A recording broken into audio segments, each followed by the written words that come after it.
For hundreds of great shows like this one, go to OnNetworks.com. Play Value is brought to you by Xbox Live Marketplace.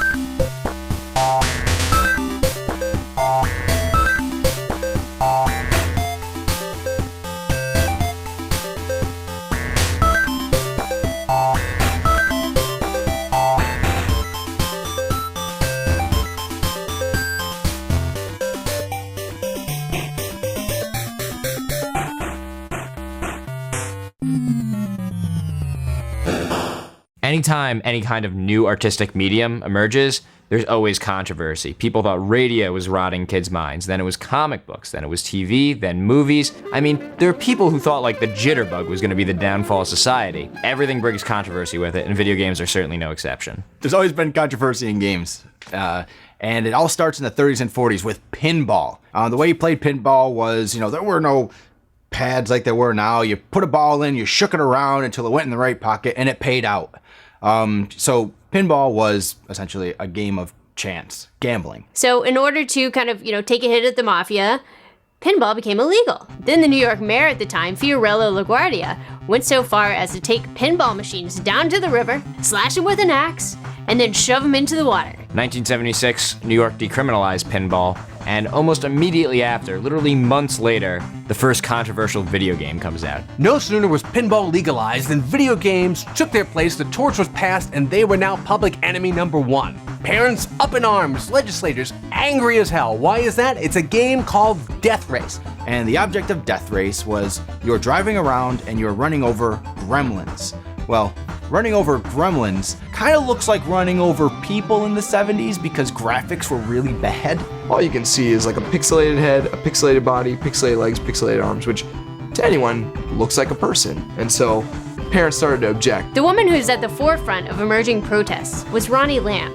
a housewife, PTA member, and she led protest marches, went on Phil Donahue, was really active in getting arcades banned from malls. Now, it wasn't really the video games themselves that was a problem most of the time. No parents thought that Frogger was going to corrupt their kids. It was the environment they were playing these games in. It was dark, sweaty rooms full of machines and kids standing in front of them. The creepy old guy with the crotch-mounted coin changers and the leer in his eye. That was the real problem. Kids would skip school to hang out in arcades. I mean, parents just viewed the institution of the arcade as a public menace. Get rid of them. What's interesting here is Nolan Bushnell, who started Atari, sees this, and that's what inspires him to open up Chuck E. Cheese, a place with safe games where parents know they can bring their kids and everyone will have a good time. They're well lit, they're well supervised, you can bring the kids there, the parents can be there. In fact, Nolan Bushnell made a lot more money from Chuck E. Cheese than he ever did from Atari. If Death Race is the first video game controversy, the first controversy at home on the consoles is Custer's Revenge, where General Custer dodges arrows to go rape an Indian woman. But apparently some people thought that was not okay. This game was retarded, and it was a slap in the face against everybody, pretty much, from the people depicted in the game, to women, to the people playing the game. It wasn't even classy porn. They deserved a protest, and a protest is what they got. Now, after the big video game crash in 1983, the issue kind of went away because there really weren't a lot of video games around. Occasionally, a controversial one would pop up, like there was Commando Lybia, where at the end of the level, all the bad guys that you beat, you lined them up and you shot them against the wall. There was a game called NARC, came out in the late 80s, right? You play as narcs, killing drug dealers, and you're blowing them up, and body parts are being strewn all over the screen. Hypodermic needles are being thrown and injected into your leg.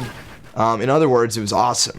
And the way that Midway got around the ultra-violence in it was positioning it as an anti-drug game. And it's really, really very funny to me that they were preaching an anti-drug message with extreme amounts of violence. But for the most part, things were nice and calm. Nintendo prided itself on being very family-friendly, and the industry largely policed itself. Sega then decides to give consumers the things that Nintendo doesn't. Violent, dirty, gritty type games. And then Mortal Kombat comes out. Incredibly gory, incredibly violent, and of course incredibly successful. Now both Sega and Nintendo wanted to take the game and put it on home systems. Mortal Kombat looked better on the Super Nintendo, I'd argue. but it didn't have blood. It didn't have the decapitating moves. The Genesis had the full thing. It's all about the blood. That's the trademark. The fact that everyone knows that it's in the Genesis version makes the Genesis version outsell the Super Nintendo one 4-1. So it seemed like a win for Sega, but of course it came back and bit him on the ass because whenever you do something that mom doesn't like, you end up in front of a congressional committee. And that's where the video game industry ended up, in front of Joe Lieberman and all these other congressmen. Society at this point is kind of still wrapping their head around the idea that it's not just children playing video games. And today it's pretty accepted that games come out that are clearly for 18 and over, but it wasn't always that way. Congress called Sega to task for their ultra-violent version of Mortal Kombat. And another game called Night Trap, which is really kind of almost like a B-movie. It featured vampires chasing co-eds in pajamas around at a slumber party. And it's really no worse than what you'd see on USA Up All Night, but just the fact that it went into Genesis and not a VCR made all the difference. About 2 months ago, I saw the video game Night Trap for the first time. It is a sick, disgusting video game in my judgment. And the ultimate outcome of all this was they created the ESRB, a ratings board for video games, kind of like the MPAA for movies. It's voluntary, but all the games have these ratings. One of the genres that attracted the most controversy is probably the first-person shooter. A lot of people look at them as almost murder simulators, and of course it doesn't help when Columbine happens and it comes out that the kids were playing Doom and into Doom. And so now there's a link being developed between these school shootings, which just now start to happen more regularly. It seems like more and more school shootings are happening. And then of course Doom is followed by games like Duke Nukem, Quake, and all these games have to try to top each other in violence. And that kind of brings us up to today. There has really never been a resolution. Every few years a study is done that says games cause kids to kill. Games don't cause kids to kill. So that's an ongoing battle that I think will continue for, the history of gaming. After Columbine, the controversy's there, but nothing really comes of it. It just kind of spirals around until one of the Grand Theft Auto spin-offs in San Andreas, when it turned out that somewhere deep, deep within the game,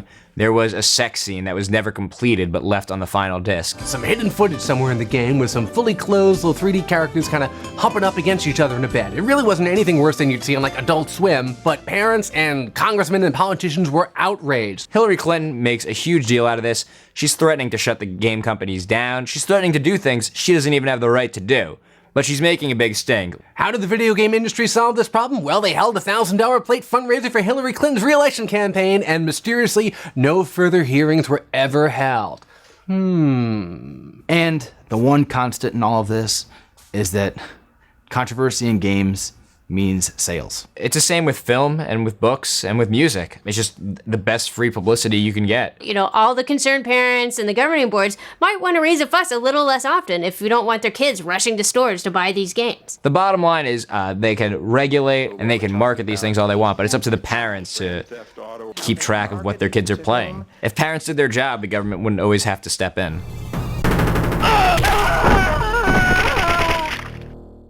Rated E10 plus to T.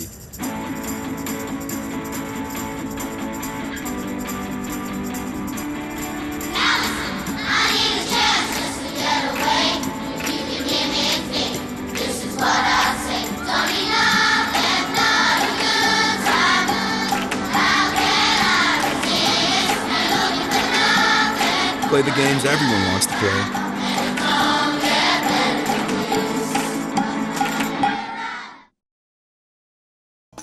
For hundreds of great shows like this one, go to OnNetworks.com.